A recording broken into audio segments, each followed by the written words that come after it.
ఇది గుమ్మస్తా పేపర్, గుమ్మస్తా తెలంగాణ.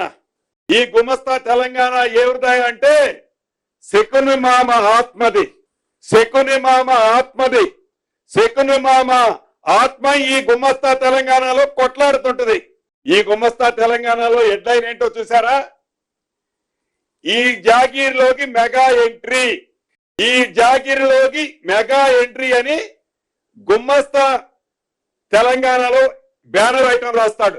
రాసి మూడో రోజు, ఈ ఐటమ్ రాసిన మూడో రోజే మళ్ళీ బ్యానర్ ఐటమ్ పొంగిలేటి ఈ స్థలం కబ్జా.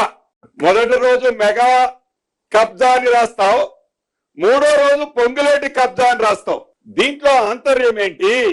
నాకు తెలిసి ఈ మెగా ఆత్మ, ఈ శకుని ఆత్మ, ఈ శకుని పార్టీకి ఈ మెగా ఏం చేసిందో మీకు తెలియంది కాదు. అయితే ఈ ప్రభుత్వం మారిన తర్వాత, ఆ ప్రభుత్వం దిగిపోయి ప్రజా ప్రభుత్వం వచ్చిన తర్వాత ఈ మెగా ఈ ల్యాండ్ని చేసుకుంటే వారికి ఉన్న డీల్స్ ఏవైతే ఇవ్వు అనేది ఈ బ్యానర్ ఐటమ్ వేసిన రెండో రోజు ఈ గుమ్మస్తా పేపర్ శకుని కొడుకు అబద్ధాలరావు ఈ మెగా అధినేత రహస్యంగా కలుసుకున్నారు.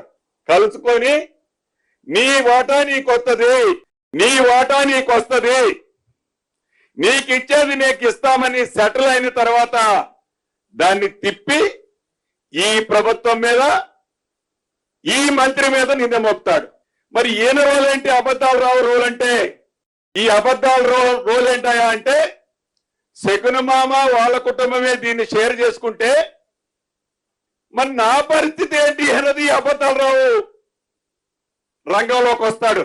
ఈ అబద్ధాలు రావు రంగంలోకి వచ్చి దీని మీద సైన్యాన్ని వేసుకొని, వానర్ సైన్యాన్ని, ఈ ల్యాండ్ ఈ 373 ఎకరాలు ఈ ప్రభుత్వం 7,000 కోట్లు, 7,000 కోట్లు మింగింది అంటాడు.